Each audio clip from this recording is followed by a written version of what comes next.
आप सभी को जय मसीह की। परमेश्वर का धन्यवाद हो कि उसने हमें एक और नया दिन दिया कि हम आज के दिन उसके वचन से कुछ सीख सकें। आज के मनन के लिए आप मेरे साथ निकाल सकते हैं न्यायों की पुस्तक उसका 6वां अध्याय पद 11। यहाँ पे इस प्रकार से लिखा है, फिर यहोवा का दूत आकर उस बांज वृक्ष के तले बैठ गया जो ओप्रा में अबीएजेरी योआश का था, और उसका पुत्र गिदोन एक दाखरस के कुंड में गेहूं इसलिए झाड़ रहा था कि उसे मिद्यानियों से छिपा रखे। उसको यहोवा के दूत ने दर्शन देकर कहा, हे सूरवीर सूरमा, यहोवा तेरे संग है। गिदोन ने उससे कहा, हे मेरे प्रभु, विनती सुन, यदि यहोवा हमारे संग होता तो हम पर यह सब विपत्ति क्यों पड़ती है। और जितने आश्रयक्रमों का वर्णन हमारे पुरखा यह कहकर करते थे कि क्या यहोवा हमको मिस्र से छुड़ा नहीं लाया, वे कहाँ रहे। अब तो यहोवा ने हमको त्याग दिया और मिद्यानियों के हाथ कर दिया है। जब हम इस वचन को पढ़ते हैं हमें यह पता चलता है कि इस्राएली लोग जो थे वह मिद्यानियों के हाथ में थे, और मतलब मिद्यानियों के अधीन थे, और उन्हें वही सब करना पड़ता था जो मिद्यानी लोग उनसे कहेंगे, और उनकी गुलामी में थे।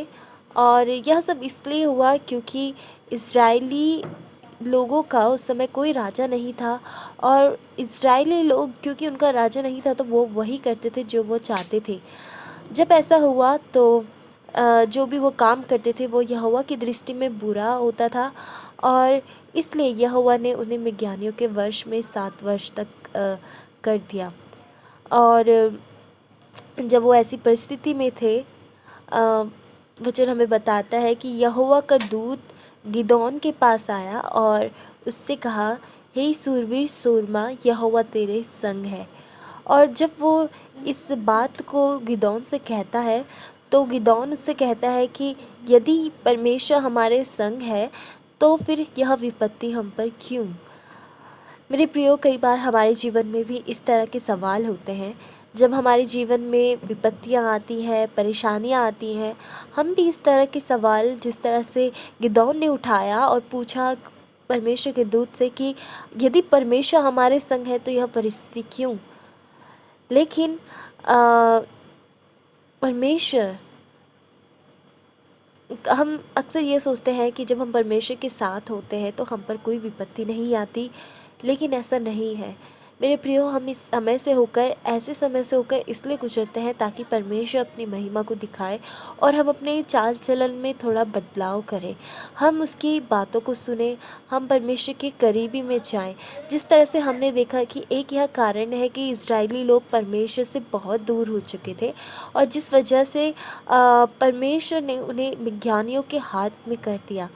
मेरे प्रियो, जब हम ऐसी परिस्थिति में परमेश्वर से दूर रहते हैं तो हम यह परमेश्वर को कह सकते हैं कि परमेश्वर हमसे दूर है इसलिए क्योंकि वह हमसे प्रेम नहीं करता, या फिर ऐसे कई कारण हम देते हैं, लेकिन वह बात सच नहीं है।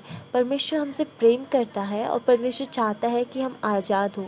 जिस तरह से परमेश्वर न्यायों की पुस्तक में बार बार अपने न्यायी लोगों को खड़ा करके अपने इस्राएली लोगों को बचाते थे और एक प्रकार के विरोधियों से, इसी प्रकार से परमेश्वर चाहता है कि हम भी बचाए जाएं। और परमेश्वर ने जिस तरह से परमेश्वर के दूत ने गिदोन से यह कहा कि यहोवा तेरे संग है, परमेश्वर आज भी हमसे यह कहता है कि वह हमारे संग है, और वह चाहता है कि हम उसकी महिमा हो हमारी परिस्थिति में, और हम उसको ढूंढें, हम उसको जानें, ताकि जिससे परमेश्वर के नाम की महिमा हो। पूरी न्यायों की पुस्तक में हम यह पाते हैं कि परमेश्वर ने जब जब इस्राएली लोग वह करते थे जो परमेश्वर की दृष्टि में बुरा है, यह वह उन्हें उनके विरोधियों के हाथ में कर देते थे। और फिर परमेश्वर उन्हीं लोगों की कराहना सुन के, उन्हीं लोगों की पीड़ाओं को सुन के अपने दूतों को खड़ा करते था, अपने लोगों को खड़ा करता था ताकि पूरा इस्राएल बचाया जाए। मेरे प्रियो, जब हम ऐसी परिस्थिति में रहते हैं परमेश्वर हमारे साथ रहते हैं, और परमेश्वर चाहते हैं कि हम ना घबराएं, हम दृढ़ हो।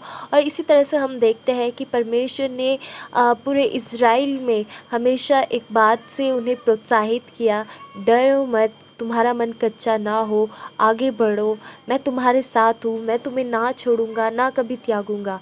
सो मेरे प्रियो, परमेश्वर इस वचन में आशीष दे। जब हम इन परिस्थितियों से होकर जा रहे हैं, हमें हमेशा ये याद रखें कि परमेश्वर हमारे साथ है और वो चाहता है कि हम निरंतर उसके प्रेम में बने रहें।